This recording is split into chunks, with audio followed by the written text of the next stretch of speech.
अभी जो आपके जितने दिन बचे हैं मनुष्य जीवन के,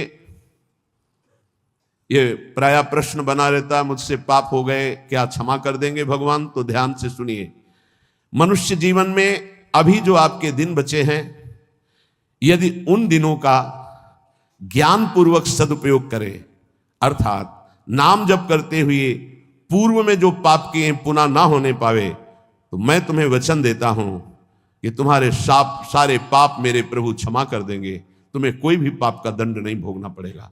जितनी श्वासें अब बची हैं, जितना जीवन बचा है, अब ज्ञान पूर्वक व्यतीत कीजिए। कोई पाप कर्म जो पीछे हुए पुनः मत कीजिए और नाम जप कीजिए, सारे पाप आपके प्रभु क्षमा कर देंगे। गीता जी, सर्वधर्मान परित्यज्य मामेकम शरणम ब्रज अहम त्वाम सर्व पापेभ्यो मोक्षयिष्यामि मा शुचा। श्री भगवान के वचन है। जो आंतरिक काम क्रोधादि रोग हैं, इनको नष्ट करने के लिए 5 औषधियां हैं। जैसे पेट खराब हो जाए तो पंचसकार चूर्ण की आवश्यकता होती है, ऐसे ही हमारा विचार खराब हो गया है, दिमाग खराब हो गया है। सत्य वस्तु को भूलकर असत्य में रमण करना पागलों का कार्य है।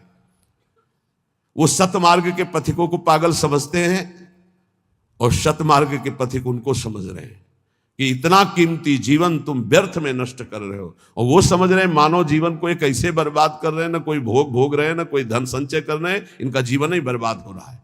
वो नहीं समझ पाते। ये 5 हैं जो तुम्हारे आंतरिक भवरोग को नष्ट कर देंगे। पाप जो हो रहा है उस पाप की प्रवृत्ति का नाश कर देंगे। 5, पहला सत्संग। सत्संग, अगर भगवान की कृपा हुई है तभी सत्संग प्राप्त होता है। प्रथम भगति संतन कर संगा, दूसरी रति मम कथा प्रसंगा।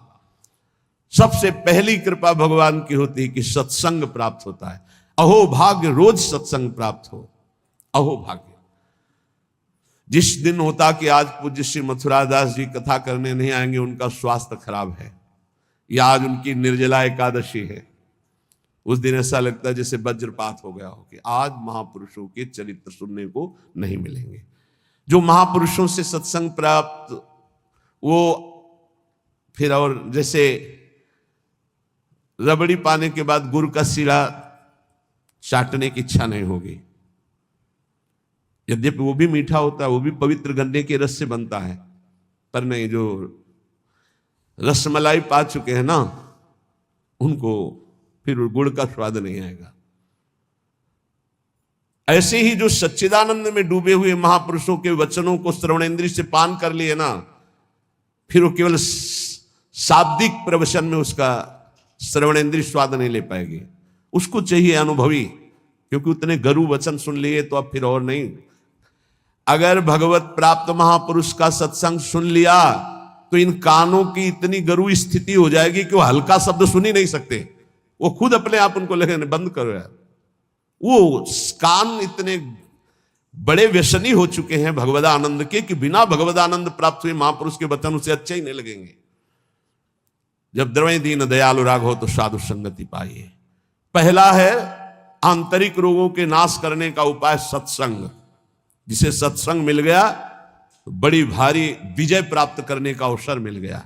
रोज सत्संग में असत विकारों के प्रति हे भाव और भगवान की प्राप्ति के लिए उत्साह पैदा होता है, रोज जो सत्संग सुनते हैं।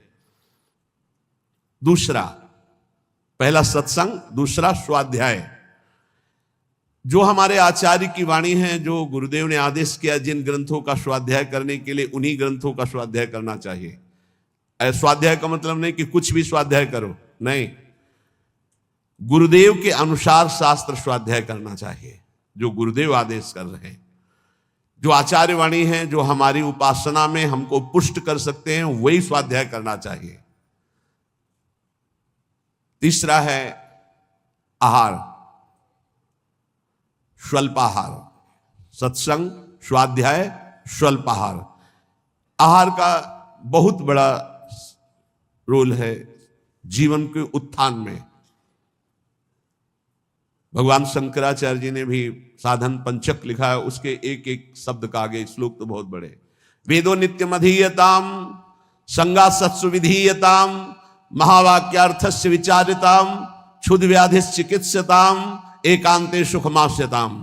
5 बातें, इन्हीं का विस्तार वर्णन किया है। वेदो नित्य मधीयताम, नित्य शास्त्रों का स्वाध्याय होना चाहिए। संगात सत्सु विधीयताम, भगवत प्राप्त महापुरुषों का संग होना चाहिए। महावाक्यार्थस्य विचारताम, उनके द्वारा जो बोले गए वचन हैं उनको विचार करके चिंतन के द्वारा अपनी स्थिति बनानी चाहिए।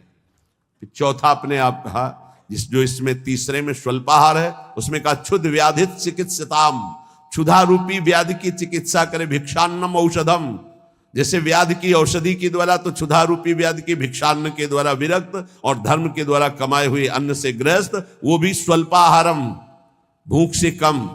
बहुत बड़ा इसमें योग है, आप अच्छे से समझ लीजिए। आप समझते हैं अधिक पाने से आप बलवान होंगे, बिल्कुल भूल है आपकी, ये भूल बहुत बड़ी है। अल्पाहार करने से जीवनी शक्ति बहुत प्रबल होती है। जितना आप भजन में उन्मत्त होने वाले महापुरुषों को देखेंगे वो अल्पाहार करने वाले होंगे। अधिक आहार करने में प्रमाद स्थिति बढ़ती, तमोगुण बढ़ता है। ये रहस्य जान लीजिए। अल्पाहार करोगे आप में बहुत तेज बना रहेगा, आप में जीवनी शक्ति। जो अधिक पा लेते पूरी शक्ति पचाने में लगती है, तो भजन आदि में नहीं, प्रमाद स्थिति रहती है। चौथा जो उसमें लिखा है एकांते सुखमास्यताम, इसमें लिखा है रात्रि के चौथे प्रहर में भागवतिक क्रियाओं का अनुष्ठान करना चाहिए। ध्यान है, नाम जप है, तो अपने यहां तो ऐसी बढ़िया दिनचर्या है कि आपको अनुष्ठान करने की जरूरत नहीं, सम्मिलित होने की जरूरत है।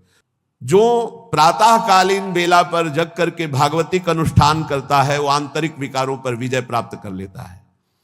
स्वप्न दोष 4 बजे सोने वाले को ही बहुत जोर के होते हैं। जो प्रातः 3 बजे से जग जाते हैं, 10 बजे के बाद सोते हैं, स्वप्न दोष होने की संभावना ही नहीं रहती। यदि वो सावधान है तो गलत क्रिया करते हैं, गलत भोजन करते हैं, तो उनकी बात अलग है। नहीं, समय ही नहीं है। प्रायः 3, 4, 5, 6 इसमें स्वप्न दोष होता है प्रातःकालीन बेला पर। और जो गंदे आचरण करते हैं उनकी तो कोई चर्चा ही नहीं है। 5वां, जो कुछ साधन भजन करे एकांत चिंतन आंतरिक, उसका चिंतन पूर्वक करे, एकाग्रता पूर्वक करे, सारी शक्ति लगा करके, बटोर करके। नाम जप करे तो नाम में, मंत्र जप कर रहे तो मंत्र में, सत्संग सुन रहे तो सत्संग के वाक्यों में। ये 5 हैं जिनके द्वारा हम आंतरिक विकारों पर विजय प्राप्त कर लेते हैं। पहला सत्संग, दूसरा स्वाध्याय, तीसरा अल्पाहार, चौथा प्रातःकालीन बेला पर उठकर भागवतिक अनुष्ठान, 5वां जो कुछ भी करे एकाग्रता पूर्वक सारी शक्ति लगाकर उसी में। जो अपने ऊपर हर समय ईश्वर की, आराध्य देव की कृपा का अनुभव करता रहता है, ये बहुत बड़ी बात है।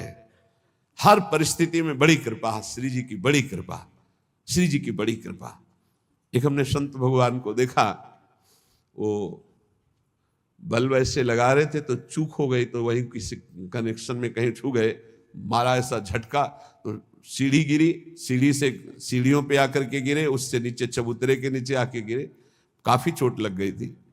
तो दौड़ करके उनको उठाया तो उनका बड़ी कृपा, निपट गए, बड़ी कृपा, निपटा दिया प्रभु ने। बड़ी बात थोड़ी में निपटा दिया, बड़ी कृपा। वो मुस्कुरा रहे थे और कई जगह चोट दिखाई दे रही थी।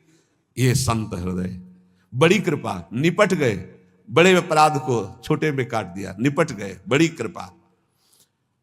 जब अपने दास के ऊपर प्रभु कृपा करते हैं तो उसके हृदय में सद्गुणों का खजाना खोल देते हैं, जो हर समय अनुभव करता रहता मेरे ऊपर बड़ी कृपा है। फिर उसको अपने आप में मिलाकर एक कर देते हैं, चाहे भक्ति में हो चाहे ज्ञान में, बचता एक ही है। 2 जब तक बचे तब तक विचार अभी ऊंचाई पर नहीं पहुंचे। ब्रह्म नहीं, माया नहीं, नहीं जीव नहीं काल, अपनी ही सुध ना रही, एक रहे हो नंदलाल। ना काहो सो बोलिबो, ना कोई व्यवहार, अपनी कुंवर किशोरी को जियत निहार निहार। एक तो लालजू प्रिया जो एक हैं, इनको 2 न देखा जाए। जो हर समय अपने इष्ट की कृपा का अनुभव करता रहता है तो इष्ट उसके हृदय में गुणों का खजाना खोल देता है और उसको अपने में मिला लेता है, एकता कर लेता है, अर्थात इष्टमय हो जाता है। तस्मित् तज्जने भेदा भावात्। अब उसकी दृष्टि बड़ी महिमामय गौरवमय हो जाती है, जिधर दृष्टि जाती है उधर परमात्मा तत्व का दर्शन करता है। ऐसी स्थिति सच्चिदानंद रस में भरपूर होती है, ना अहंता होती ना ममता होती है। पर यह होता उन्हीं के ऊपर है। एक होते हैं जो केवल जीभ से नाम जप करते हो, जीभ से गुणानुवाद करते हैं, अंतःकरण विषय चिंतन करता रहता है। ध्यान देना, बहुत उत्तम बात वर्णन हो रही। पहली बात कही कि जो जीव हर समय उपासक के कृपा का अनुभव करता रहता, बड़ी कृपा बड़ी कृपा, दुख में भी सुख में बड़ी कृपा, उसके हृदय में गुणों का खजाना खोल देते हैं और उसको एकता में मिला लेते हैं, अपने में मिला लेते हैं भगवान। अब दूसरी बात कह रहे हैं कि उपासक कब एकता को प्राप्त होता है। बोले एक उपासक होता है, बहुत ध्यान से अपने को देखना किस डिग्री में हो आप। एक उपासक होता है जो जीव के द्वारा नाम जप करता है, जीव के द्वारा गुणों का गान करता है, पर हृदय में विषय चिंतन होता है। दूसरा उपासक होता है जो जीव के द्वारा नाम जप करता है, गुणानुवाद करता है, अंतःकरण भी उसी में जुड़ा हुआ होता है। ये विशेष कृपा पात्र होता है। और तीसरा उपासक होता है जो जीभ से नाम जप करता है, गुणानुवाद करता है, हृदय से जुड़ा रहता है और स्वयं लीला में डूबा रहता है। जो गाया, जो चिंतन किया, उसी में डूबा है। ये तीसरा, ये सर्वोपरि उपासक है। जो गाया वही चिंतन, जो चिंतन उसी में डूबा। एक गान कर रहा है लेकिन चिंतन विषय का हो रहा है, एक गान भी कर रहा है चिंतन भी कर रहा है, और एक गान भी कर रहा है चिंतन भी कर रहा है और डूबा भी उसी में है, सुध ही नहीं। यह है उत्तम अवस्था उपासक की।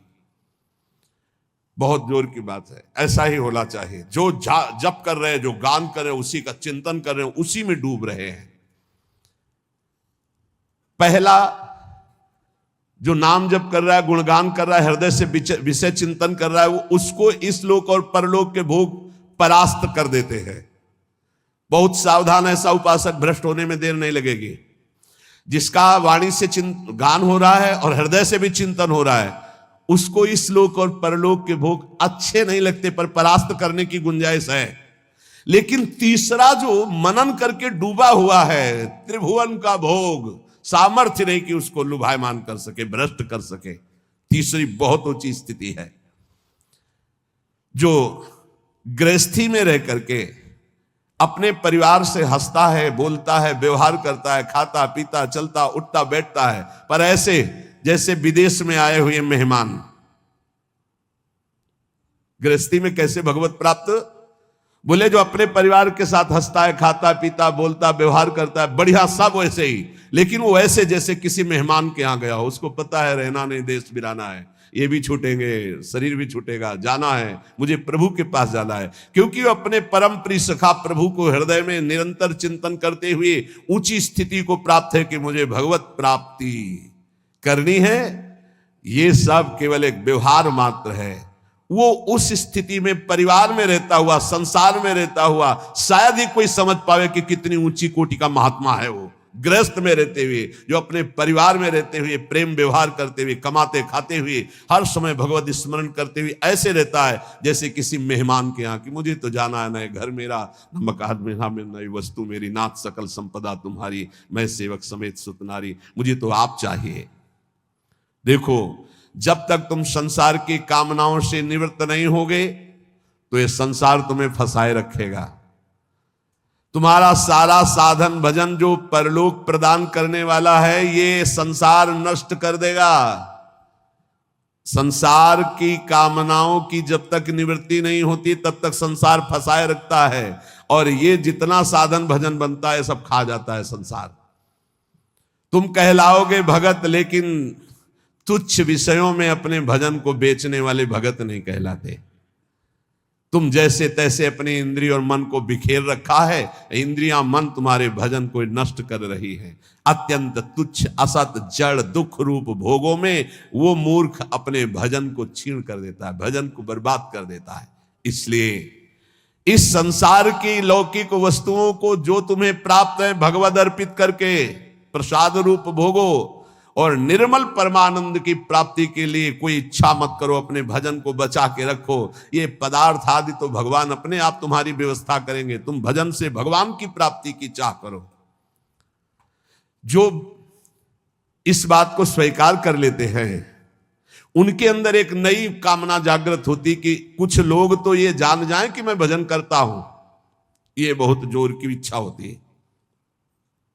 हमें और कुछ भोग नहीं चाहिए, इतना तो है कि लोग ये हमारा सम्मान कह के करें कि बड़ा भजनानंदी है, बड़ा त्यागी है, बहुत अच्छा है, गृहस्थी में रहते हुए महात्मा है या विरक्ति होते हुए कितना बढ़िया महात्मा है, ये कान सुनने के लिए लालायित रहते हैं। लोग मेरी योग्यता को जाने कि मैं कितना अच्छा हूं, ऐसी इच्छा जो करता है तो इच्छा करते ही वो परम पद का अधिकार खो देता है। समझ लो, लोगों में जानकारी फैलाने की इच्छा मतलब संसार में सतबुद्धि, मतलब प्रतिष्ठा कीर्ति की चाह, मतलब भगवत प्राप्ति की योग्यता खो देना। ये तीन बातें बड़ी दुर्लभ हैं। निर्धनता में भी दूसरों की सेवा करने का, दान देने का उत्साह, एकांत में पापाचरण ना करने की दृढ़ भावना, ये बहुत कठिन बातें, बहुत कठिन बातें।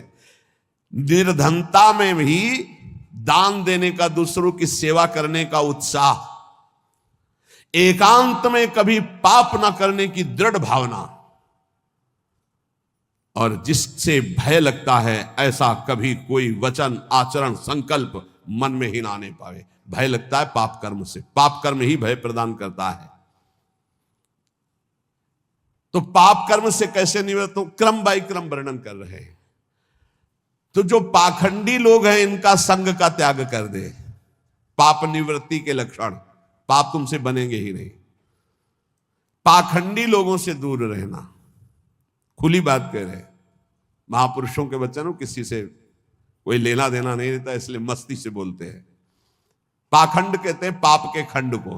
पाप जो ऊपर से सदाचरण का वेश धारण किए हुए हैं और अंदर से पापाचरण करते हैं, बहुत ही लुभावना पाखंड होता है। लुभावना आप देख के समझ ही नहीं सकते। हमारी योग्यता ऐसी नहीं हो, हम अपनी योग्यता दिखाते हैं तो पाखंड एकदम भी कहा जाता है। इससे पाप की प्रवृत्ति होती है। पाखंड से बचे और पाखंडी लोगों से बचे, खुली बातें हैं। जो असत्य में भोग सुख प्राप्त करना चाहता है वो पाप किए बिना रह नहीं सकता। ऐसे पाप का आचरण करने वालों का संग बिल्कुल नहीं करना चाहिए। अहंकार पापों की रति प्रदान करता है, इसलिए अहंकारी का संग नहीं करना चाहिए, अहंकार का संग नहीं करना चाहिए। पाखंड नहीं धारण करना चाहिए, पाखंडियों का संग नहीं करना चाहिए। असत्य के भोग की लालसा पाप करवाती है और असत्य के भोगों में रत पापियों का संग नहीं करना चाहिए। अहंकार ही भोगों में रत कराता है, इसलिए अहंकार नहीं अंदर आने देना चाहिए और अहंकारियों का संग नहीं करना चाहिए। प्रभु की ओर अग्रसर होने वाले जितने साधक हैं उनको सावधान रहना चाहिए ऐसे अहंकारी असत भोगों में लगे हुए पाखंडियों से। कल्याण के मार्ग पर चलना है तो अधर्म और अनीति और पाप कर्म छोड़ने की दृढ़ प्रतिज्ञा करनी होगी। अगर हम सावधानी से नहीं संग करेंगे तो बहुत ही पाखंड का बोलबाला है। आप ऐसा ना समझ लें, कलिकाल है, ये मन चले लोग जो भगवान की प्राप्ति का कोई मार्ग ही नहीं जानते, जिसकी बातचीत में थोड़ा भी लोभ दिखाई दे, जिसकी बातचीत में थोड़ा भी काम आदि दोष का लक्षण दिखाई दे, कभी संयोग नहीं करना चाहिए, चाहे जितना बड़ा कोई हो, दूरी बना के रखनी चाहिए। इसीलिए पहला शब्द लिखा है पाप की निवृत्ति के लक्षण, तो बोले पाखंड और पाखंडी लोगों के संग का त्याग कर देना चाहिए। दूसरा, असत्य भोगों में जिनकी रति है उस असत्य भोग और असत्य भोगों में रति करने वाले का त्याग कर देना चाहिए। तीसरा, अहंकार और अहंकार की वृत्तियों में फंसे हुए लोगों का, इनका त्याग कर देना चाहिए। जिसको कल्याण मार्ग में चलना है अधर्म अनीति और पाप कर्म छोड़ने की दृढ़ प्रतिज्ञा करनी चाहिए। जो पीछे पाप हो गए हैं वो इसी प्रतिज्ञा से भस्म हो जाते हैं। कभी भी ये नकारात्मक भाव रखने वालों का संग करने वाला सकारात्मक भाव में आगे नहीं बढ़ सकता है, इसलिए बहुत सावधान रहना चाहिए। जो सांसारिक मान बढ़ाई कीर्ति परिस्थिति वस्तु रुपया आश्रम इनकी प्राप्ति की चाह रखता है वो कभी भगवान की प्राप्ति की चाह करने वाला हो ही नहीं सकता है। जो त्याग की हुई वस्तुओं का पुनः भोग करता है वो श्वान के समान होता है, वो साधु नहीं होता है। श्वान समझते, सम्मान शब्द सूचक श्वान है, नहीं उसको कुत्ता कहते हैं। बमन को कौन खाता है? कुत्ता। तो रमा बिलास राम अनुरागी तजत बमन जिम जन बड़ भागी, बमन के समान भगवान के भक्त संपूर्ण भोगों का त्याग कर देते, तो वमन के समान त्यागे हुए भोगों को पाने वाला स्वान कहा जाता है। भक्त भगवत प्रसाद पाता है और जीवन को भगवत प्रसाद में करता है। यहां खुली महापुरुषों की बातें हैं, कोई लगा लेश नहीं है। उपास्य प्रभु का स्मरण सेवन करना, प्रभु की प्राप्ति के लिए सारे स्वार्थों का त्याग कर देना, अंतःकरण को भगवदाकार बनाना। कोई भी जीवन में ऐसा आचरण ना हो जो संतों ने ना किया, वो कभी आचरण नहीं होना चाहिए जो संतों ने कभी नहीं किया। ये ध्यान रखना चाहिए। वेश धारण करके हमसे अगर कोई गलती है, उसे त्याग देना चाहिए, हमें सुधारना चाहिए। आहार निद्रा, इन पर विशेष शासन करता है, चाहे गृहस्थी का साधक हो चाहे विरक्ति का। आहार निद्रा इन पर शासन करे। वैराग्य का एक भी लक्षण कम ना होने पावे। अगर एक भी छेद हो जाए तो जैसे घड़ा भर नहीं पाता, ऐसे अंतःकरण पूर्ण दृढ़ भगवत मार्ग में नहीं लग पाएगा यदि वैराग्य का एक भी लक्षण कम हुआ। थैंक यू सो मच दोस्तों, आपका प्यार, सपोर्ट और आशीर्वाद हमारे लिए अनमोल है। दिल से आभार। आप जैसे प्यारे दर्शकों की वजह से ही हमारा हर प्रयास सफल होता है। दोस्तों, आप लोग जहाँ भी रहिए खुश रहिए, अपने माँ बाप का निस्वार्थ भाव से सेवा करते रहिए। राधे राधे।